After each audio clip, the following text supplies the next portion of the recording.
Então, é hora de você pegar o seu papel e caneta, porque a partir de agora eu vou contar uma história, como eu venho fazendo aqui todas as manhãs, para você entender esses altos e baixos, essa repetição de ciclos. E eu vou contar a história da Soraya, moradora de Natal, lá no Rio Grande do Norte, viúva, um filho, gerente de novos negócios.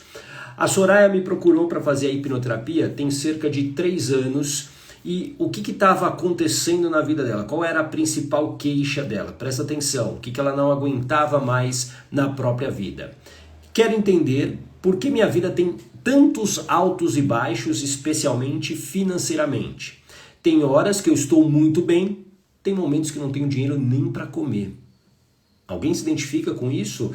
Principalmente no lado financeiro, esses altos e baixos. Existem momentos que você está muito bem, que as contas estão em dia, que você está prosperando, que você está comprando aquilo que você gostaria, que você está realizando, sonhos, desejos, e existem momentos que você simplesmente não tem nada, não tem nem dinheiro para comer, como era o caso aqui da Soraya. Bom dia, Elisângela, integrante da comunidade Coragem, seja bem-vinda. A Liginha também chegando por aqui.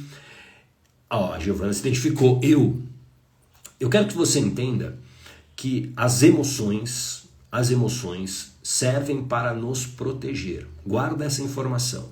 Toda a emoção serve para nos proteger, para nos alertar de um perigo. E essas emoções, elas acabam muitas vezes decidindo pela gente. Então, quando você está vivendo uma situação de alta, por exemplo, financeiramente, talvez naquele momento esteja te faltando racionalidade para investir melhor, esteja faltando racionalidade para evitar, às vezes, um gasto desnecessário, um investimento em algo que você poderia fazer esse dinheiro multiplicar. Você poderia, se você fosse mais racional, se você dominasse as suas emoções, você poderia evitar os impulsos, as compras por impulso. Quem aqui se identifica com compras por impulso? Bom dia, Sidoca, Andressa também por aqui, seja muito bem-vinda. Essas compras por impulso, por exemplo, são consequência dessas emoções. Só que uma emoção, ela não surge simplesmente do nada. Ela surge porque existe uma interpretação, escreve aqui, uma interpretação que a sua mente tem sobre determinada situação. E se a sua mente entende que aquela situação ela te coloca em algum tipo de risco, o que acontece? A emoção vem e ela te domina. Ela decide por você. Então, muitas pessoas que eu já tratei na hipnoterapia, que tinham, por exemplo, compulsão por compras, não sei se alguém aqui tem compulsão por compras, a compulsão por compras é um momento onde você está sentindo uma angústia, um desconforto, uma dor, uma tristeza, e aí você compra para aliviar aquela dor. Você compra nem tanto, olha só o que eu vou te dizer, nem tanto pelo prazer de você ter aquele produto ou aquele objeto, mas para aliviar a dor. Esse é sempre o primeiro sinal de qualquer compulsão, seja ela por compras, compulsão por alimentos, doces, bebidas, drogas, sexo, o que for. Sempre é o alívio de algo que não está bom para você. Tudo bem? Por isso que para a gente entender essas interpretações, a gente precisa entender a sua história.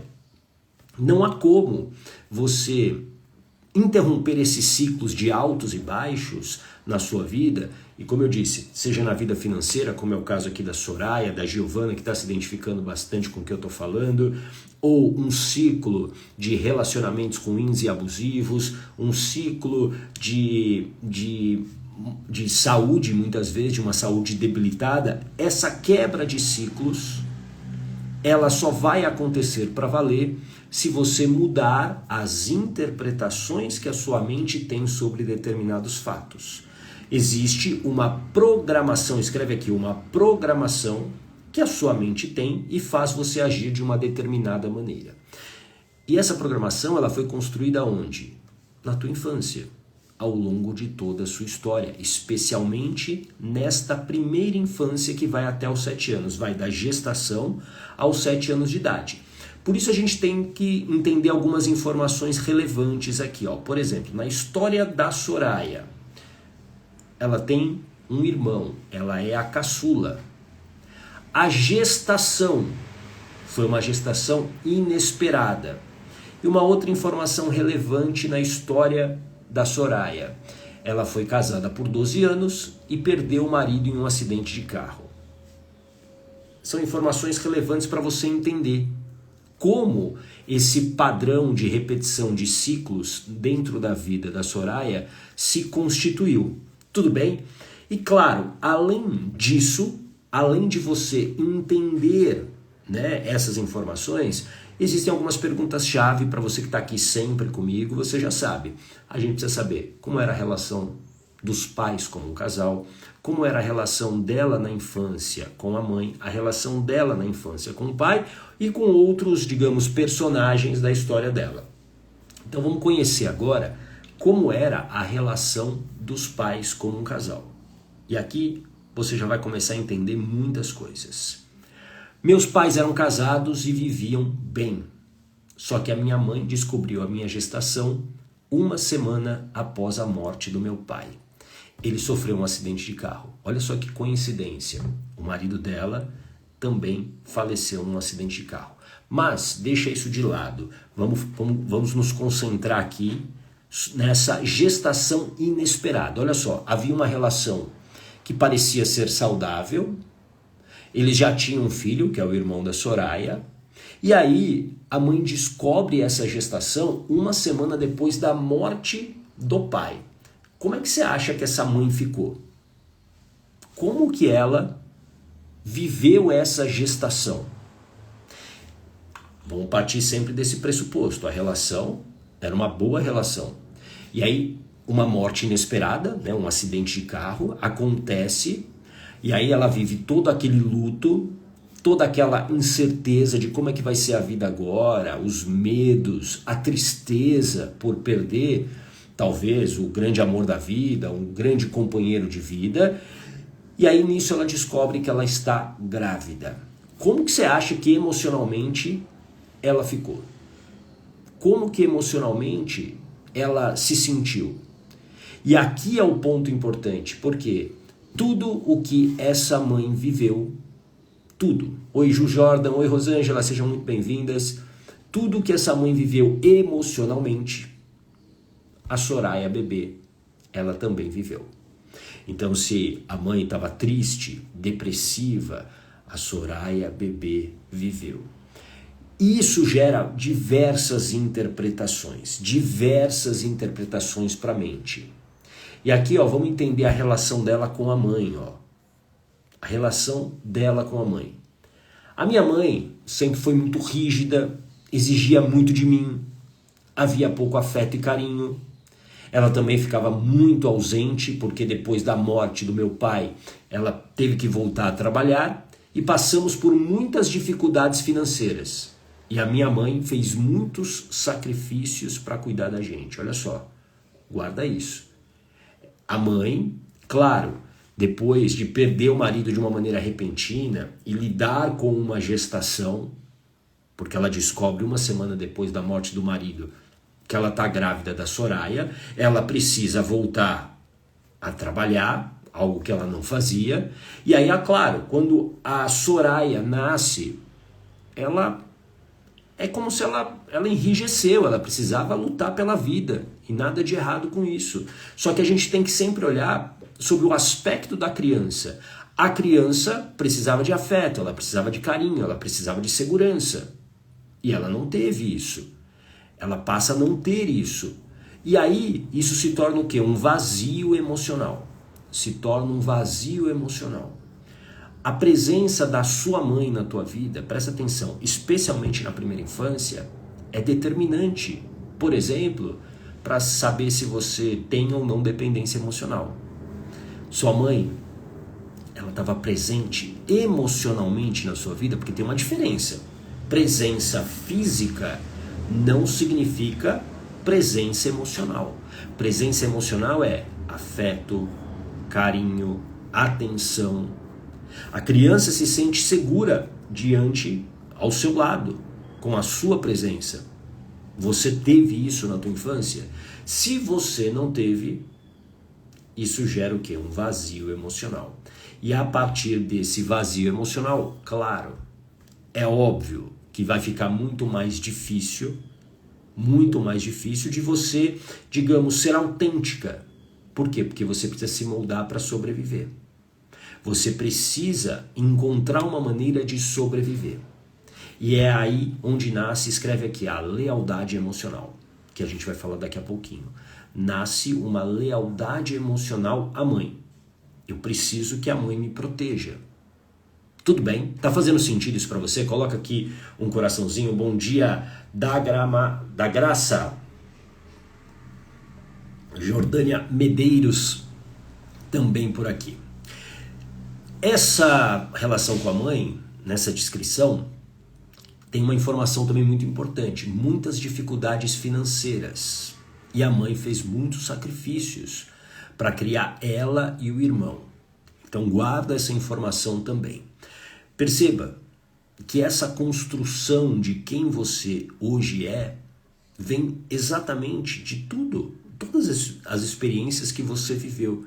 Ah, Gata, mas eu era apenas uma criança, como que eu sabia que a minha mãe fazia sacrifícios financeiros por mim? Provavelmente, racionalmente, você não sabia, mas você sentia todas as inseguranças dela por conta dessa vulnerabilidade financeira. Se ela estava triste, se ela estava preocupada, se ela estava tensa. E você foi absorvendo tudo isso. Tudo bem? O relacionamento com o pai não existiu, né? Como você sabe, o pai faleceu uma semana antes da mãe descobrir que ela estava grávida da Soraya.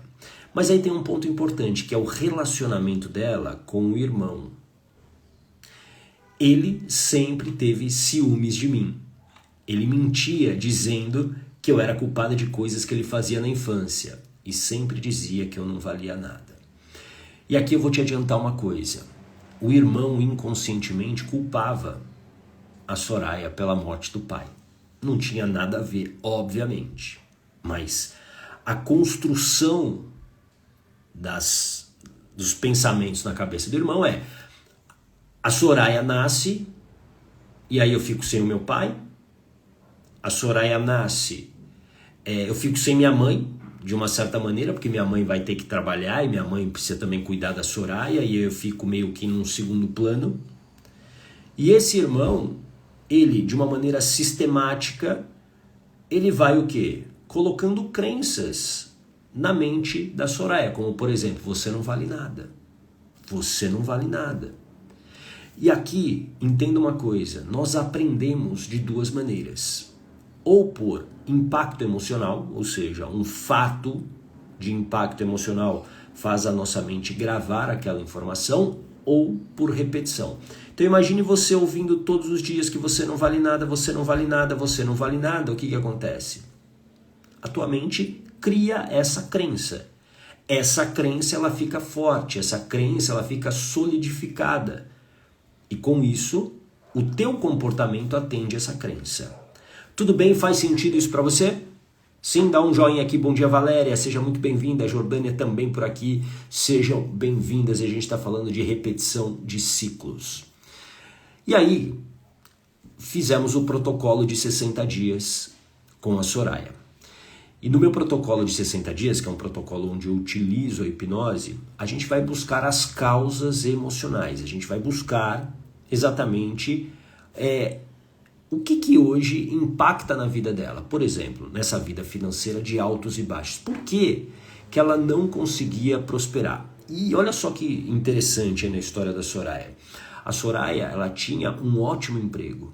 Ela era gerente de negócios de uma grande empresa. Então ela tinha salário, um salário alto, ela tinha bonificação, ou seja, ela tinha muitas condições para prosperar financeiramente. Só que ela sempre estava nessa roda gigante. Uma hora estava bem, uma hora estava mal. Uma hora estava bem, uma hora estava mal. Como muita gente também está. Isso, como eu disse, não apenas no lado financeiro. Você está num relacionamento feliz, infeliz. Feliz, infeliz. Num relacionamento saudável, num relacionamento tóxico. O tempo todo você repete ciclos. E aí o que nós aplicamos no protocolo de 60 dias? Primeira coisa, quebrar a lealdade emocional com a vida sofrida da mãe. Lembra que eu disse para você que quando a mãe descobre essa gravidez, a mãe, claro, viveu várias emoções, várias tristezas, enfim, ela perdeu o marido, ela perdeu o amor da vida dela. E aí, ao mesmo tempo, vem a insegurança. E depois tem uma vida difícil, né? Um recomeço de vida difícil, com 2 crianças pequenas. E é claro que essa bebê, a Soraya bebê, ela se sentiu muito insegura. E aí ela vai buscar o quê? Ela vai buscar segurança. E aí a lealdade emocional é um comportamento inconsciente para quê? Para garantir essa sobrevivência. Então, assim, é quebrar e mostrar para sua mente que o sofrimento da mãe não é culpa sua, que você não é culpada por isso, que foi outra coisa que a gente trabalhou aqui no protocolo, a reprogramação para eliminar a culpa pelo sofrimento da mãe durante a gestação.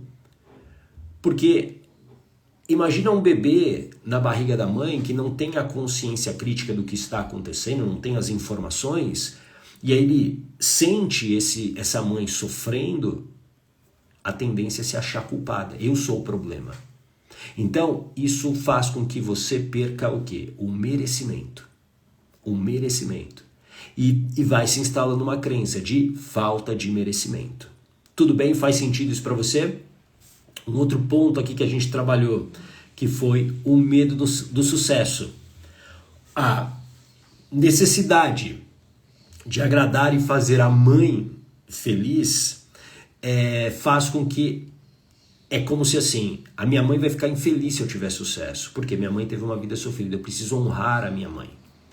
Então, a maneira que eu vou honrar a minha mãe é tendo uma vida tão sofrida quanto ela. Isso é uma maneira de muitas vezes você continuar presa sem prosperidade. Se você talvez teve pais que tiveram dificuldades financeiras por diversos motivos, diversas circunstâncias, você talvez hoje esteja presa a essa mesma falta de prosperidade, a escassez, porque os seus pais viveram isso e inconscientemente você tem aqui o quê? Essa necessidade de honrar a mãe e o pai vivendo o mesmo sofrimento. Tudo bem? Faz sentido isso para você? A gente também trabalhou, como eu falei, o merecimento, né? A ressignificação da relação com o irmão. Deixa eu mudar aqui, peraí. Aqui. A ressignificação da relação com o irmão, principalmente eliminando essas crenças de que ela não valia nada, de que ela, né, era culpada e possivelmente pela morte do pai, o que era uma grande bobagem. E também trabalhamos a questão do dinheiro, a aceitação da prosperidade. Nós temos muitas crenças sobre dinheiro. Falar sobre dinheiro é muito difícil para a maioria das pessoas. Quem se identifica com isso? É difícil você falar sobre dinheiro. Porque quando você... Liginha, não entendi essa língua, hein? Não entendi essa língua. Quando você fala de dinheiro, muitas emoções estão envolvidas. Se fosse apenas o dinheiro físico, né, algo racional, entre aspas, seria fácil. Mas o dinheiro envolve muitas emoções, muitos sentimentos. Por isso que é tão difícil. E a maioria das pessoas tem muitas crenças negativas com o dinheiro. O dinheiro é ruim, o dinheiro é só pessoas desonestas que são ricas. São crenças que a gente vai levando ao longo da vida. E no caso da Soraya, ela foi pouco a pouco, criando essas crenças por conta das falas da mãe. Uma vida difícil, uma vida sofrida. E aí é uma relação deturpada com o dinheiro. Tudo bem? Faz sentido? Foi o seu filho? Beleza, dá um abraço pro seu filho, Liginha. Um abraço para ele. E compreende que essas crenças, elas moldam o seu comportamento. Por isso que fazer as pazes com a sua história é tão importante. nesse processo, em todo esse processo que você está vivendo. Se você não fizer as pazes com a sua história, se você não ressignificar tudo isso, você vai continuar repetindo padrões, ciclos, porque existe uma programação que já está lá, É o que eu brinco toda vez aqui, ou quase todas as vezes, sobre a receita de bolo de banana. Você já ouviu falar disso, não ouviu? Ah, eu quero fazer um bolo de banana. Ótimo. O que você coloca? Farinha, ovos e laranja. Que bolo que vai sair no final? Um bolo de laranja. Mas eu quero fazer um bolo de banana. Pois é, mas a programação, a mistura, os ingredientes não vão gerar um bolo de banana. Vão gerar o quê? Um bolo de laranja. E é isso que acontece muitas vezes na tua vida. Eu quero mudar de vida, eu quero ser próspero. Eu quero ter prosperidade na minha vida. Só que a minha receita aqui, a minha programação, tem lá um ingrediente que é: você não merece ser próspero, você não merece a riqueza, você não merece dinheiro, você não merece ser feliz, você não merece ter relacionamentos saudáveis. Essa programação, enquanto ela estiver aí na sua mente, vai fazer com que você haja congruentemente aquilo que você acredita. O comportamento que você tem na vida atende àquilo que você acredita. Ou seja, se eu acredito que eu não sou merecedor, o que eu vou fazer? Eu vou agir como alguém não merecedor. Como alguém não merecedor. Esse é o comportamento, é um comportamento inconsciente. Por isso que quando a pessoa não prospera na vida, por exemplo, é por quê? Porque existe aqui uma programação que pode ser, olha só, pode ser uma interpretação sobre dinheiro é sujo, e aí eu não quero ter dinheiro, então eu tenho dinheiro, altos e baixos. Eu tenho dinheiro, eu me livro do dinheiro, vou para baixo. Ou eu tenho uma interpretação de que, puxa, a vida da minha mãe, do meu pai foi tão sofrida e que eu preciso honrar eles, eu tenho medo deles me abandonarem. E aí eu quero o quê? Ficar perto deles. Então eu não posso ser mais rico que os meus pais. Então eu tô no alto aqui, eu tô com dinheiro, eu dou um jeito de me livrar desse dinheiro. E aí eu fico na mesma posição dos meus pais. Isso é inconsciente. Isso é inconsciente. E aí você pode falar: ah, gato, então agora é só eu me policiar para isso. Você vai se policiar por um tempo. Mas o padrão, a programação, ela sempre vai ser soberana. Por quê? Porque o nosso cérebro, ele precisa economizar energia. E você sustentar esse comportamento novo, isso exige energia. Não é natural, há um gasto excessivo. Tem uma hora que você vai esquecer disso.